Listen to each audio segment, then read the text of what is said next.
Hi, I'm Dr. Katie, the Senior Centered Physical Therapist, and welcome back to my channel. Today we have a special treat as I have the honor and privilege of interviewing Maddy Belaustegui, who's a registered dietitian. Maddy studied at Viterbo University in La Crosse, Wisconsin, where she earned her Bachelor of Science in Nutrition and Dietetics. Maddy is currently the Director of Dietetics at a hospital in Southern Nevada. In addition, she serves as president-elect for the Nevada Academy of Nutrition and Dietetics. In 2019, Maddy was Nevada's recognized Young Dietitian of the Year. Also, Maddy is the sole owner of Desert Dietitians. This is an outpatient practice that allows Maddy to help people use nutrition to prevent disease rather than just manage it. Today, Maddy is going to talk with us about nutrition and aging, and we're going to play a game of fact or fiction to get a little bit of information on what we need to know about nutrition as we age. If you want more information from Maddy, you should check out my additional interview with her on my blog at theseniorcenteredpt.com. The article is called How to Approach Nutrition as You Age. Also, make sure you check out Maddy's website and practice at desertdietitians.com. Links to both of those sites will be in the notes below.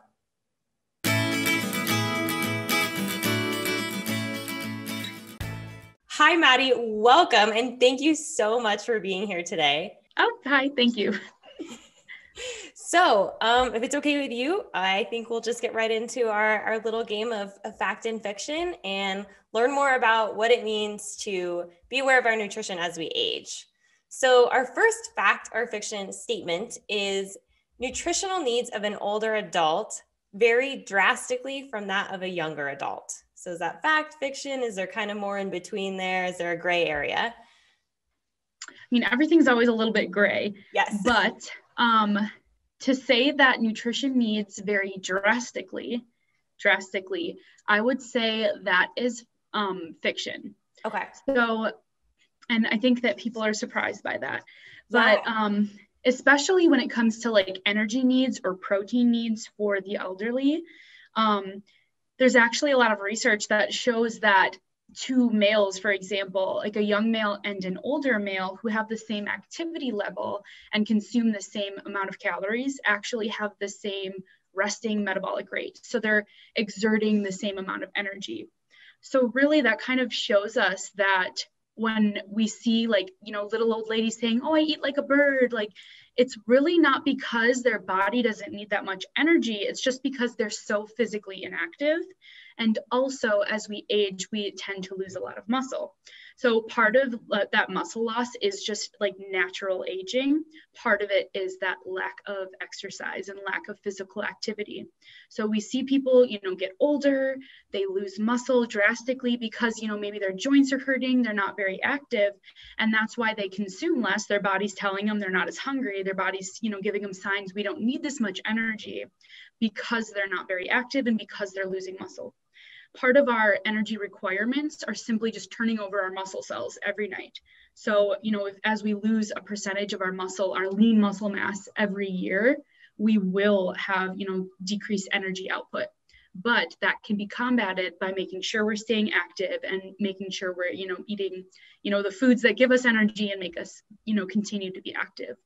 There's some, micronutrient absorptions that may change as you age. So, vitamin B6, folate, vitamin B12, their absorption does change. So it's different for everyone. It's not just a blanket approach, but individuals may need to supplement some of these micronutrients, or maybe they need to focus on getting them more in their food.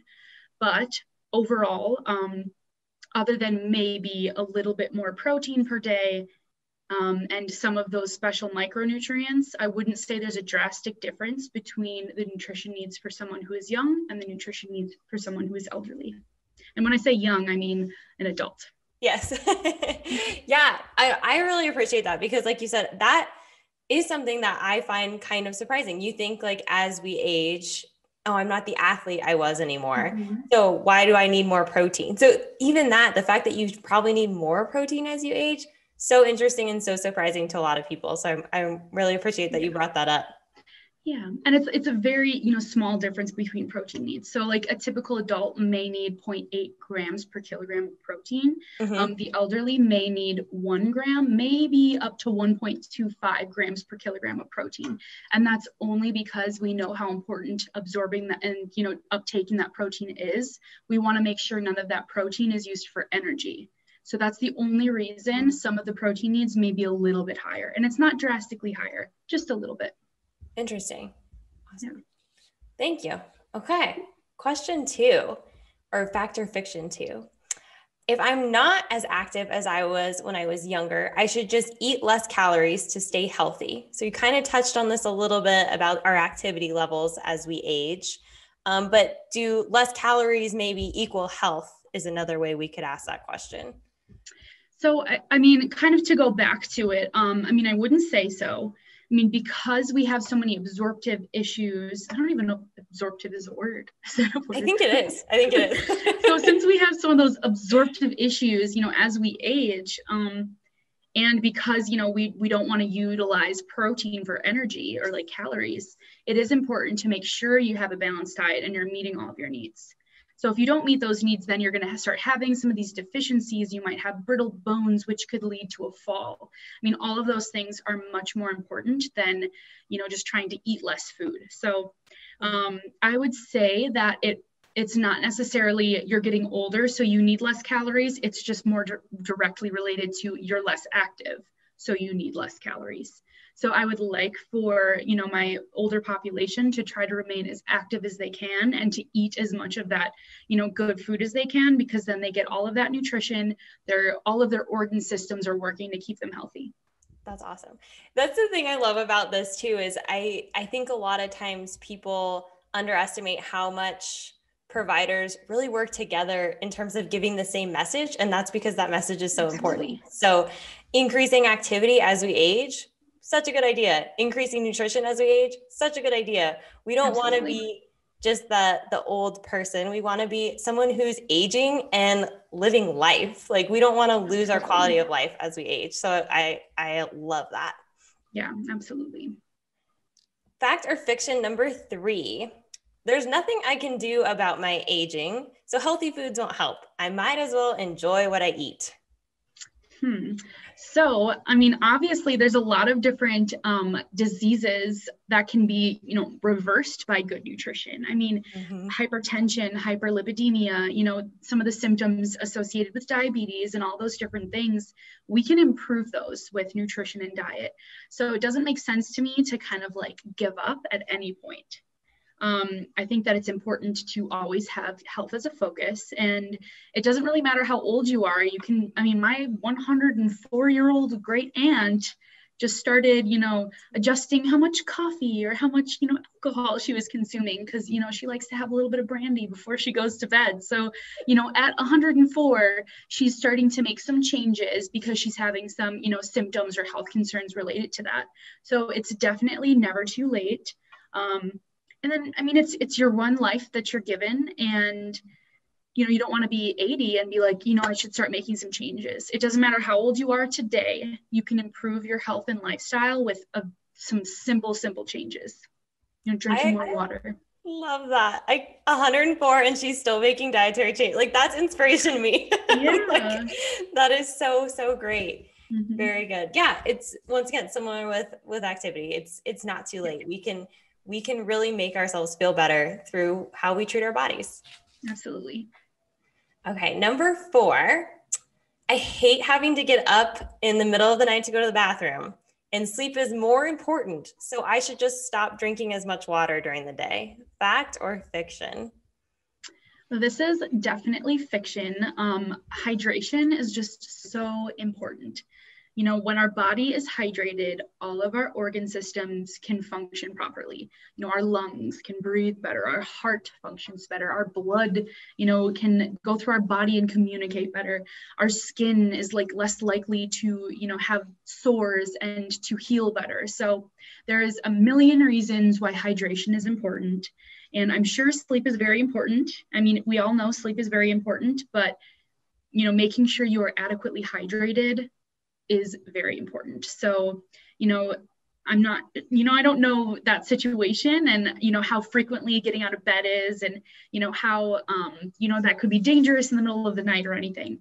But I think that spreading your fluid intake out throughout the day can be very important. Starting your day and making sure you're hydrating yourself, setting timers and making sure you're hydrating yourself throughout the day. So maybe it's not like you're chugging a big glass of water before bed, like, shucks, I'm going to have to get up.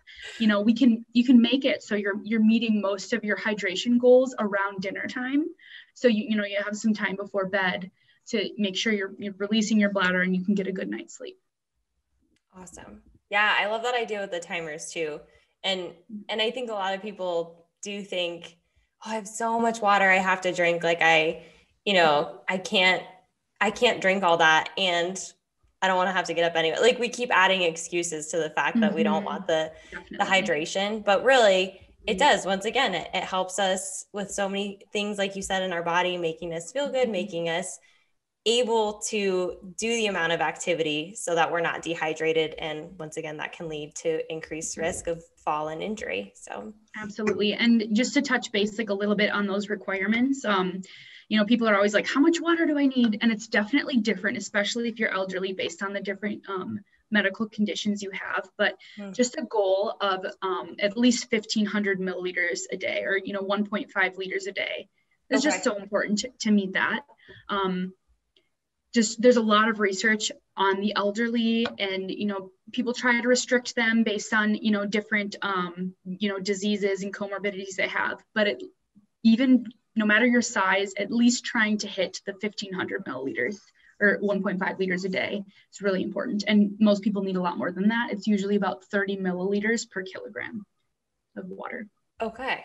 That is one of those that it feels like it changes all the time. Like, oh, I used to need this and now I need half my body weight. Now it's like, there's so many different ways. So 1.5 liters. Okay. That's easy. 1.5. Yes. For my elderly folk, I want them to at least meet that.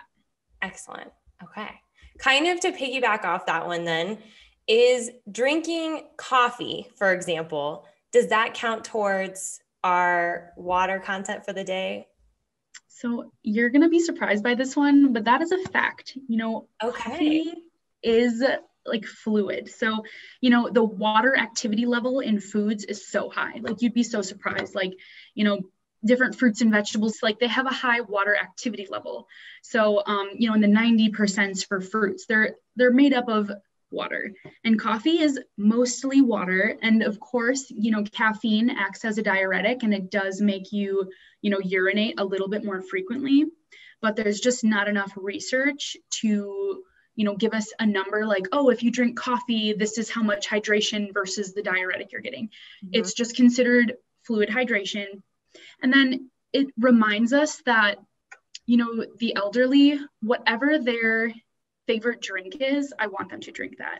If we say, hey, like drink lots of water, water only, I don't think they're all going to meet those needs. But if they enjoy, their coffee in the morning, and then they have a little bit of their, half cranberry juice, half, apple juice or whatever, that fluid hydration is so much more important than telling them that water is the only thing they should have.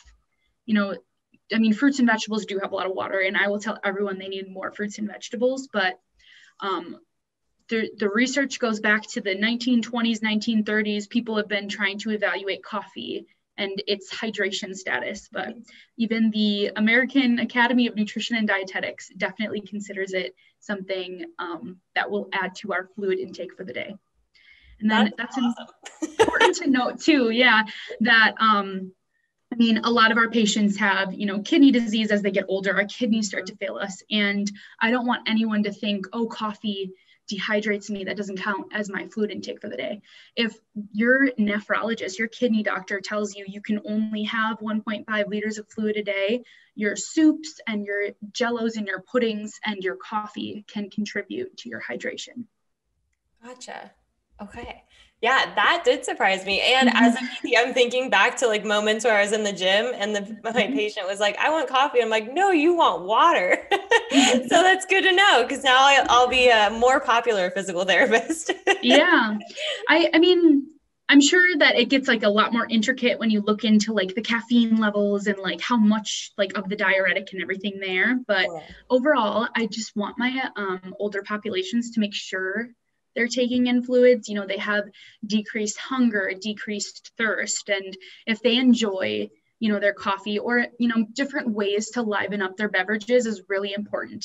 I mean, just having that good environment when they eat is really important. And, you know, maybe if that's just adding like some lemon or some, you know, cucumber to their water to make it more enticing, that's definitely something we need to focus on. And it doesn't have to be just water. Just, I want them to drink fluids.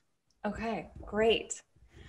Maddy, that is all the questions I have, unless you have anything else that you would like to add or share, but we just really, really want to thank you for being here. You are phenomenal and so wise, and I know so many people are going to get so much out of this interview, so I just thank you so much. Oh, thank you for inviting me. I loved some of those articles questions that you asked. So I really hope everyone takes a look at that. There's some really good resources on myplate.gov or eatright.org. If you're looking for recipes or if you're looking for any extra information, it's a good place to start because it's pretty trusted sources. But definitely thank you for having me. I had a lot of fun. Thank you so much. I really hope that you enjoyed this conversation with Maddy and I, and you got a lot of insight from all of her wisdom. If you like this video, please give it a thumbs up. Remember to subscribe to my channel and also check out my blog, theseniorcenteredpt.com. And make sure you check out Maddy's website as well, desertdietitians.com. Until next time, I'm Dr. Katie. Have the strength to live life to the fullest. Bye-bye.